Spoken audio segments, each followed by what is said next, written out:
I remember that Christmas Eve in my small Arizona apartment like it happened yesterday, though I keep wishing I could forget. The air felt unusually cold for the desert, and the quiet was heavier than usual, pressing against the walls and settling in my chest.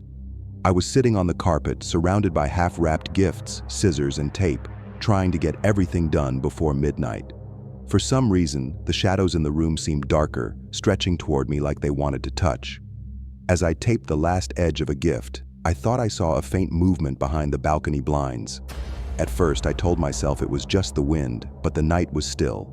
Too still for anything to be moving outside. My stomach twisted with an unease I couldn't explain, the kind that creeps under your skin and won't let go. I kept my eyes on the sliding door, heart beating faster, pretending I wasn't scared to look too long. Then I heard it, a whisper of my name, soft but deliberate, brushing against the glass. My head snapped toward the sound and I froze, every nerve on edge, unsure if I'd imagined it or if someone was really there.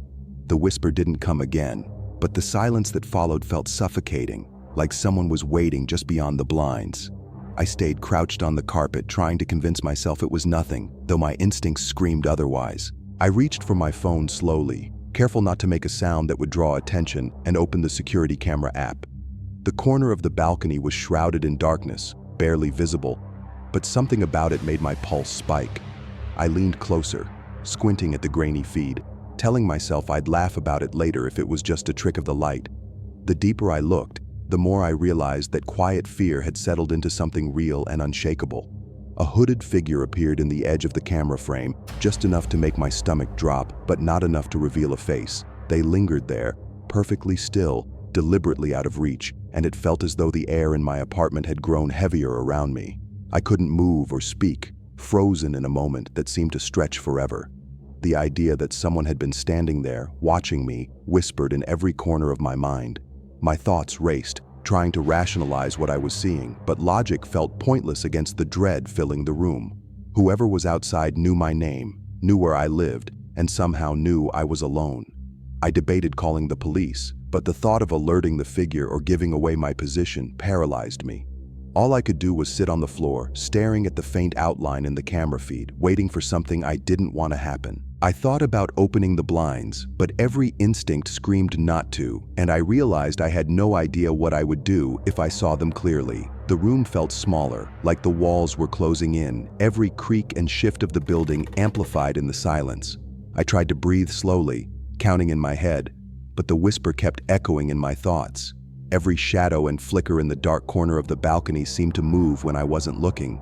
Hours passed, though it could have been minutes, and the figure never moved, never left, just stayed at the edge, patient and silent. I considered leaving the apartment, but even stepping outside felt dangerous, as if the moment I opened the door, I would be noticed. My hands shook, and the gifts around me seemed insignificant in the face of the unseen presence. The apartment that had once felt like a safe space became a trap, each corner hiding a possibility I didn't want to confront. Finally, the whisper returned, faint and chilling, brushing against my ear like a shadow. I didn't respond, couldn't respond, and I realized that whatever had been waiting all night wasn't going anywhere. The camera showed the figure slowly stepping back out of view, and I was left staring at an empty balcony, unsure if I was relieved or more terrified. That night, I learned the kind of fear that lingers long after the danger disappears. I couldn't sleep that night, though I tried lying on the couch with the blankets pulled tightly around me. Every creak of the apartment made me flinch, and I kept imagining the hooded figure slipping through the shadows. My phone felt heavier in my hand, as if it held the only proof that I wasn't imagining the entire situation. Every instinct in my body screamed to leave, but the idea of stepping outside felt far too dangerous. The apartment felt smaller as the hours crept by, walls closing in with every tick of the clock. I found myself scanning the security cameras repeatedly, hoping to see nothing, but the darkness on the balcony remained unnervingly still.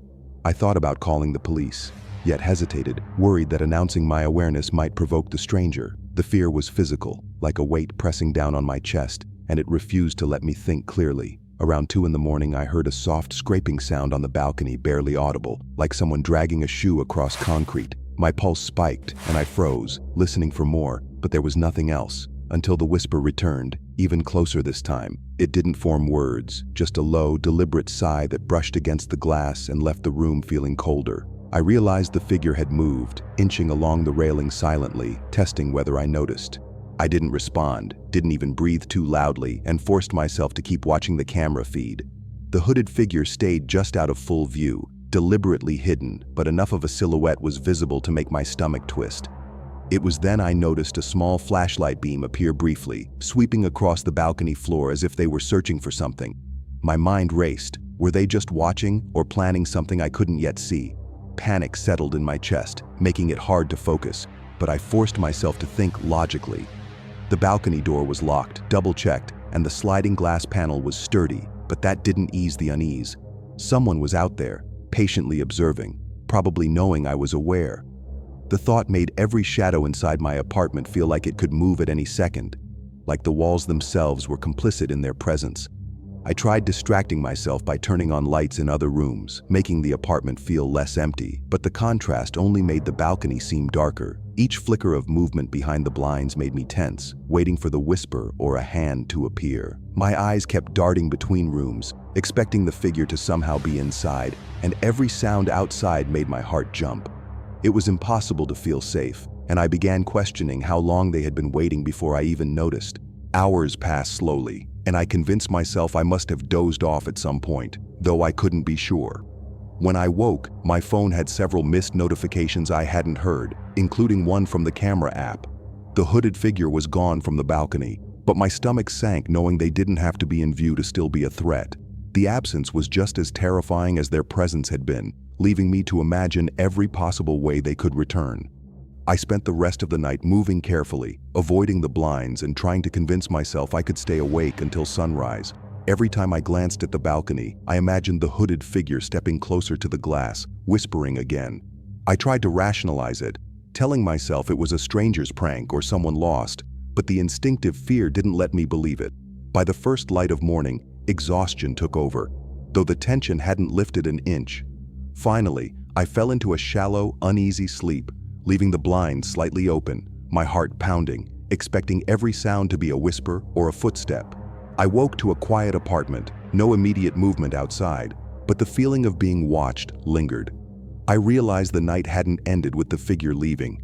It had only shifted, embedding the fear deep in me. I knew the terror from that Christmas Eve wasn't over, and I still had no idea what they wanted or when they might return. The next night, Christmas Eve returned, and I could feel the tension tightening around my apartment like a living thing. I hadn't touched the blinds since the previous night, keeping them firmly shut, but the fear lingered in every corner. Every sound from the hallway, every shadow outside my windows made me jump, convinced the hooded figure had returned. I wrapped my hands around a mug of tea, trying to steady my racing thoughts, but nothing could quiet the lingering dread. I decided to set up my laptop to monitor the balcony continuously, placing it where the camera could see every inch of the railing and corners. Hours passed slowly, the desert night stretching endlessly, with only the hum of the heater breaking the silence. Then I saw it. A shadow slipping along the balcony, subtle enough to make me doubt my eyes. My heart slammed against my ribs as I realized they had returned, and the careful patience of the first night had shifted into something more deliberate. I wanted to call for help, but my phone felt useless, like using it would make them aware I was watching. The figure didn't move toward the door or make a sound, just lingered, a presence more terrifying because they seemed to be aware I was watching them. My mind raced through every possible outcome, each more terrifying than the last. Every instinct screamed to hide, to leave, but leaving meant confronting the unknown directly. Minutes dragged by, and I felt trapped in a nightmare that didn't have an end, my apartment transformed into a cage. I tried reasoning that if I stayed calm, they would eventually leave, but the thought didn't ease the panic. The whisper came again, softer this time, almost coaxing, and I couldn't tell if it was in my head or real. The air felt charged, every shadow carrying the possibility of movement, and I couldn't tell what was imagined and what wasn't.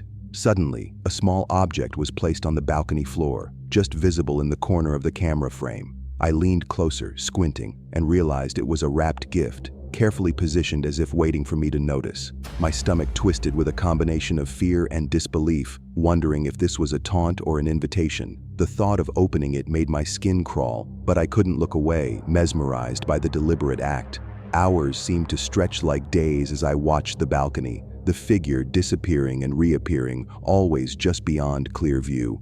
I tried to convince myself it wasn't real, that I had imagined it somehow, but the gift on the balcony made that impossible. I felt my mind starting to fracture under the pressure of anticipation and terror. Every creak of the building felt like a footstep, every flicker of light a signal that they were moving closer. I realized then that the fear wasn't in the figure itself, but in the control they held over me, the knowledge that I was helpless, and that they could appear or vanish at will. I didn't sleep, didn't eat, just watched the shadows and counted every small sound, waiting for something to happen. Hours later, just before sunrise, the figure stepped fully into view, hood down enough to hint at their face, then retreated quietly into darkness. I couldn't tell if they had ever truly left, or if they were still outside, watching. By the time daylight hit, I was exhausted and shaking, staring at an empty balcony that felt more threatening than ever. The gift remained, untouched and mocking, a reminder of the night's terror and the unknown intentions of the person outside. I locked every door, triple-checked the windows, and vowed never to leave anything near the balcony again. That Christmas Eve left me with a lingering unease, a fear that refused to fade, and a realization that some people don't need to be seen to terrify you completely.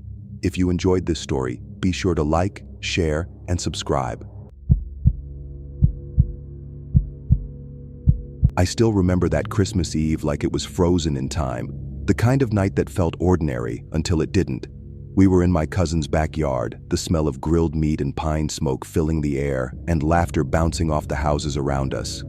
I had just taken a sip of my drink when my cousin suddenly froze, pointing toward the edge of the fence. A man stood there, barely visible in the shadows, just watching, and the hairs on my neck prickled with unease. At first I thought it was someone passing by, but the way he remained perfectly still made my stomach tighten. I squinted, trying to get a better look, but before I could blink, he was gone, like the night had swallowed him whole. My cousin whispered that she had seen him too, and we both felt that strange sinking feeling you get when something doesn't make sense. The air seemed heavier suddenly, and the distant hum of neighborhood chatter faded in my awareness. We went back to the barbecue, pretending everything was fine, but I kept glancing at the fence, imagining movement where there was none. Every rustle of leaves and crack of the wood made me flinch, my mind convinced he would reappear. I tried to convince myself it was just a neighbor or a passerby, yet the unease lodged itself firmly in my chest. The night continued, but the warmth of the fire and the glow of string lights couldn't reach the chill in my thoughts. Later, someone mentioned tracks in the soft soil near the edge of the yard, and my blood ran cold. Fresh footprints led away from the fence, perfectly spaced, disappearing into the darkness beyond the yard. I bent down, heart hammering, tracing one with my finger, realizing the man hadn't just appeared, he had been there, moving silently around us. A sense of vulnerability crept over me, realizing our laughter and chatter had been oblivious to someone watching that closely. I tried to laugh it off, mentioning it to my cousin, but the uneasy glances we exchanged spoke louder than words. Whoever had been there knew the layout of the yard, the way the firelight fell, and had managed to vanish before anyone could confront them. Every shadow along the perimeter now seemed suspicious, every fence post a possible hiding place. My instinct screamed at me to leave, yet I stayed, trapped between fear and the need to maintain a sense of normalcy. By the time dessert came out, I couldn't shake the feeling that someone was nearby, lingering just out of view. The ordinary sounds of forks clinking on plates, children laughing, and the low hum of conversation suddenly felt intrusive, like they were fragile illusions of safety. I kept catching glimpses of movement at the edges of my vision, but every time I turned, there was nothing. The uncertainty gnawed at me, and I realized that not knowing was worse than seeing. At one point, I stepped closer to the gate, pretending to grab a cooler, and froze at the thought that someone could be standing just beyond it. The hairs on my arms stood on end as I imagined eyes tracking my every movement. My cousin noticed my hesitation and asked if I was okay, but I couldn't find the words to explain the dread. All I could do was nod, feeling trapped in the tension that had silently taken hold of the yard. The night wore on, and the man never appeared again, yet the tracks were undeniable, and the knowledge of them made me hyper-aware of every sound. I kept picturing him, imagining the way he had moved, the silent patience that allowed him to observe without being seen. Even when people started leaving, the sense of being watched lingered like a heavy fog over the party. I realized that something about that presence had rooted itself inside me, refusing to be dismissed. By the time I left the yard, carrying leftovers and holiday cheer, I couldn't shake the unease that clung to my shoulders. I kept glancing back at the fence, half expecting to see him standing there again, though part of me knew I didn't want to. The night was quiet beyond the yard, but the memory of those footprints haunted me more than the darkness itself. That Christmas Eve had shifted from festive to something that felt calculated and invasive. The next day, I couldn't stop thinking about those footprints, as if they had embedded themselves into my mind. Every time I closed my eyes, I imagined someone lingering just beyond the edge of the yard, waiting for the next Christmas Eve. I kept replaying the man's stance, the way he had stood silently, and the panic I had felt when he disappeared.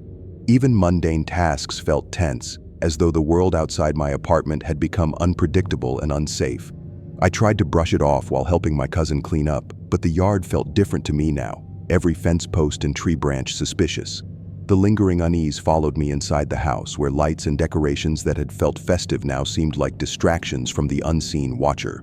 I caught myself glancing toward the windows every few minutes, imagining shadows shifting in impossible ways. The ordinary hum of appliances and chatter couldn't compete with the anxiety settling over me. By evening, I realized I hadn't told anyone else what had happened, feeling both foolish and unnerved. Even recounting it to my cousin made the story feel unreal, like we were both exaggerating or imagining it. But deep down, I knew the footprints were real, and that certainty made the night ahead feel like walking into a trap. The ordinary comfort of family and celebration now felt fragile, a thin veneer over something darker lurking nearby. That night, the air was colder than usual, carrying a sharp bite that made me pull my jacket tighter. I paced near the windows, watching the yard and surrounding street, convinced I would see movement at any moment. Every rustle of leaves, every flicker of light from passing cars triggered my imagination, as though someone was tracking my reactions. I felt exposed, aware that the festive mood around me offered no protection against the unknown. I stepped outside briefly to grab a drink, and my heart leapt at the sound of crunching beneath my feet. I froze, scanning the ground for footprints, but there was nothing new, at least nothing visible in the dim light. Yet the memory of the previous night's tracks made me hyper-aware of every detail underfoot, every shadow and every corner that could conceal someone. The air felt heavy with anticipation, as though waiting for something unseen to happen. I returned inside, trying to convince myself it was over, but the unease clung to me like a second skin. I kept imagining him moving silently through the yard, unseen but present, just beyond perception. The familiar decorations, warm lights, and smell of food couldn't erase the fear lodged in my chest. Every laugh and conversation around me felt distant, like background noise to a scenario I couldn't escape. Hours passed slowly, and sleep seemed impossible, my mind circling every detail from the night before. I imagined the man's route through the yard, the way he had moved without disturbing a thing, and the calculated patience it must have taken. Every sound outside, the distant hum of a car, the rustle of leaves, felt like evidence of his return. I couldn't convince myself the yard was empty, not while that feeling of being watched refused to leave. At one point, I thought I saw a silhouette near the trees lining the property, but when I blinked, it was gone. My pulse spiked, and I realized I couldn't trust my own senses, yet every instinct screamed that someone had been there. I debated leaving the house entirely, but the thought of stepping into the night felt equally unsafe. I spent the rest of the evening on edge, trapped between fear and the mundane reality of a holiday evening. By midnight, the party had quieted, and I could hear only the occasional murmur from inside the house. I peered out again at the yard, scanning every corner for movement, for any sign that the man had returned. The absence of footprints didn't comfort me. It only reminded me of his ability to vanish and reappear at will. The knowledge that he could be there without leaving a trace was the most unnerving thought of all. The following evening, Christmas Eve returned, and I couldn't shake the feeling that the yard itself was different now. Every detail, the rough texture of the fence, the angle of the porch light, even the placement of chairs, seemed amplified in my awareness. I hovered near the windows, drinking in the yard with a mix of fascination and dread. Each passing moment made me more aware that someone somehow had been watching, studying, and waiting. As night fell, I noticed a small movement near the far edge of the property, where shadows pooled beneath the old oak tree. My breath caught, and I stayed perfectly still, focusing on the subtle shifts in darkness. There was no sound, no shape clearly visible, yet the instinctive chill crawling up my spine told me someone or something was there. Every rational thought struggled to override the gnawing certainty in my gut. I debated calling someone, anyone, but my hesitation was immediate and paralyzing. The thought of alerting the intruder or revealing my awareness made my limbs heavy and unsteady. I stayed in place, careful not to move a muscle, staring through the glass as the darkness seemed to pulse and stretch. The ordinary yard, familiar and safe during daylight, had transformed into a maze of suspicion and tension. Minutes dragged on, each one longer than the last, as I strained to see through the obscuring night. The occasional flicker of a streetlight outside exaggerated the shadows, making shapes dance across the yard. I felt trapped in a delicate balance of fear and observation, knowing I couldn't leave without confirming whether the figure was still present. The unease settled deeper, burrowing into every corner of my consciousness and refusing to leave. Suddenly, a sound snapped me out of my frozen state. A soft scuffing of shoes on the patio stones just outside the reach of the porch light. My chest tightened and my hands gripped the windowsill as I watched the shadows for any sign of movement. The figure didn't reveal itself, but the sound alone confirmed my worst suspicion. Someone had returned. A pulse of fear and disbelief surged through me, stronger than anything I had felt the night before. I sank back from the window, heart racing, trying to convince myself it was an animal or a trick of the wind, but instinct and memory refused to allow that simple explanation. The way the previous footprints had appeared and vanished, the precision of the watching, all pointed to a calculated presence. I realized I had been underestimated the subtlety and persistence of whoever had been observing us. I spent the rest of the night in a state of near paralysis, alternating between checking the yard and forcing myself to sit quietly. Every creak of the house, every rustle of leaves made me tense and imagine the figure slipping through the darkness. I knew that the person could vanish in an instant, leaving no trace but the unsettling proof of their existence. The fear wasn't about being seen, but about knowing they had the power to appear and disappear at will, always one step ahead. By morning, the yard appeared normal again, and the party had long since ended, leaving me alone with the lingering traces of fear. The footprints from the first night had faded, but the memory of them remained sharper than any physical evidence. I couldn't explain why they had come or what they wanted, only that they had entered our space silently and made us painfully aware of our vulnerability. The unease remained, embedded in my thoughts in the quiet corners of the house.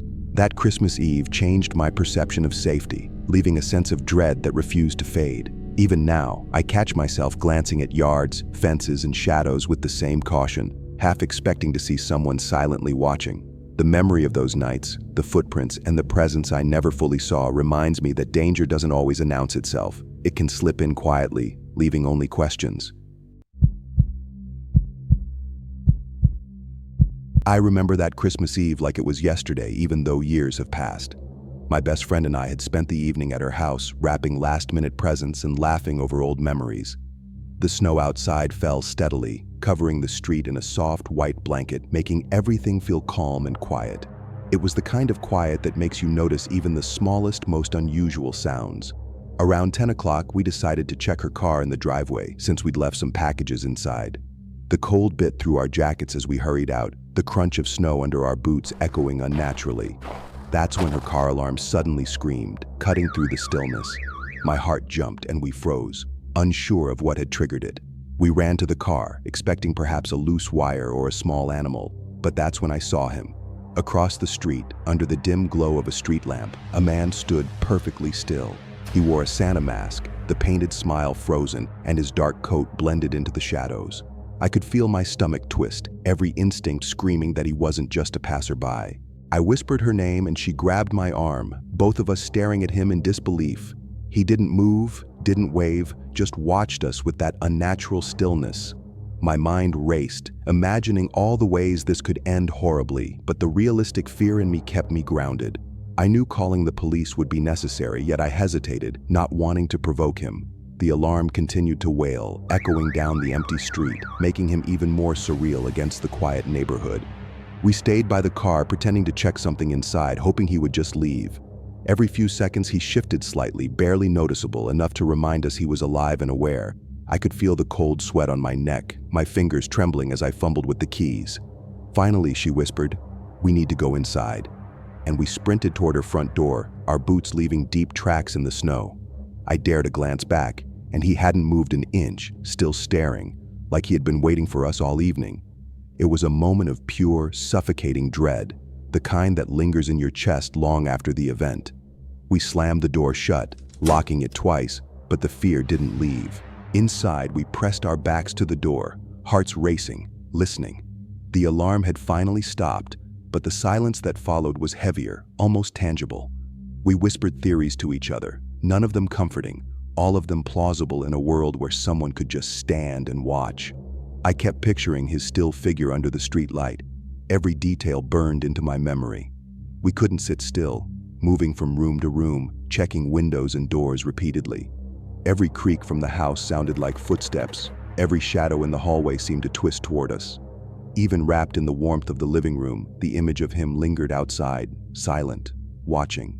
It was the beginning of a night I would never forget, the kind of fear that makes time stretch unbearably long. We tried to convince ourselves it was just a prank, someone wearing a mask for fun, but the way he had stood there, perfectly still, didn't feel like a joke. My best friend kept glancing at the windows, her fingers twitching nervously as if she wanted to check outside. I couldn't shake the feeling that he was still there, watching from the shadows. Minutes stretched into hours, each tick of the clock louder than the last, and every small noise in the house made us jump. The snow outside had stopped falling, leaving the street untouched except for his footprints. They hadn't moved, ending abruptly across from the driveway. That in itself was unsettling, like he had vanished only to reappear when we least expected. I suggested calling her parents, but we both hesitated, afraid we might alert him if he was still outside. Instead, we huddled in the living room, scanning the street through the frosted window. Every car that passed felt like a potential threat. Every shadow that shifted in the lamplight made us flinch. We were trapped between disbelief and terror. Hours later, we decided to check the perimeter, carefully stepping onto the porch. The cold bit through our socks and the wooden steps creaked under our weight. The street was empty, silent, except for the deep footprints leading across the snow. They ended where we had first seen him, but we couldn't see any other sign of movement. We traced the path in silence, our breaths clouding in the icy air.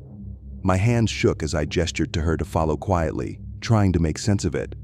The thought of him returning at any moment made my chest tighten.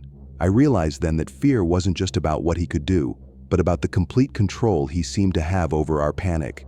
Suddenly, movement caught my eye near the corner of the street. A shadow shifted behind a tree, frozen in place for a few seconds before disappearing entirely. I wanted to call out, to run, but my voice was trapped in my throat. My best friend's grip on my arm tightened, confirming she had seen it too, and our panic surged again. We retreated inside, closing the door as quietly as possible. Every lock clicked in a hollow echo that made the house feel smaller, more confining. We tried to distract ourselves, talking softly, even laughing at ridiculous Christmas memories. Yet my mind kept returning to that figure, to the painted mask, to the way he had been watching us. I suggested staying up until morning, not wanting to be caught alone. We sat by the front window, sipping lukewarm cocoa, scanning the street for any sign of movement. Each passing minute made our nerves raw, and I felt exhaustion mixing with dread. Sleep seemed impossible, even when we finally sat back, trying to calm our racing thoughts. Outside, the faint glow of a street lamp illuminated the snow, creating long shadows that shifted as the wind blew. Every shadow seemed alive, every quiet sound amplified in our heightened fear. We whispered to each other, trying to convince ourselves he had gone, but neither of us fully believed it. That night stretched endlessly, a psychological trap of paranoia and unease. Morning still felt far away, and we stayed glued to the window, watching the empty street. The snow had hardened overnight, sparkling in the dim light, but it brought no comfort. Every shadow now seemed sinister, stretching unnaturally across the road. I could barely breathe, my mind replaying his motionless stance under the street lamp. My best friend shivered beside me, her hand gripping mine tightly. I realized we had been holding our breath for hours, anticipating a movement that might never come. The silence was heavy, almost pressing against the glass, as if the street itself was waiting. I could feel my pulse in my throat, each beat louder than the last. We debated whether to call the police again, but something inside me stopped me. What would we say? A man standing silently in a Santa mask? It sounded absurd even as we feared for our lives. We both knew the truth. No one would take the call seriously until it was too late. Hours later, sunlight began to filter through the curtains, softening the night's shadows. We dared to breathe a little easier, convinced he had finally left. I went to check the street again, each step heavy with lingering fear. The footprints across the snow were gone, as if he had melted into the air, leaving no trace. I tried to rationalize it. Maybe someone had been drunk, wearing a mask for fun, scaring us. But rational thoughts did little to calm the lingering dread. Every corner of the street felt dangerous, every quiet moment a potential trap.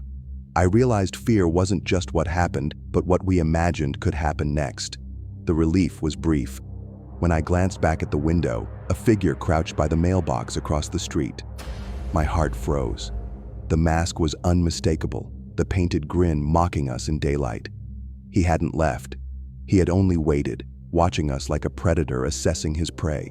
We retreated quickly, slamming the door behind us, our minds racing with possibilities. I called the police, but the figure had vanished before they arrived. They walked the block, found no footprints, no signs of entry, only the empty snow. We were left with the cold realization that someone had been following our every move. Even after they left, neither of us could shake the paranoia. Every time the wind blew, every car passed, we flinched, convinced he had returned. The simplest movements in the house made us tense, imagining him lurking outside. That day, the world felt smaller, more threatening, the memory of the mask haunting every corner of our vision. Months later, the memory still lingers. The sense of being watched, the quiet dread that someone could be standing just beyond the streetlight, never fully left. Every Christmas Eve, I remember the sound of the alarm, the frozen smile of the mask, and the way our fears seemed to stretch endlessly. It's a fear I will never forget, a memory that feels all too real.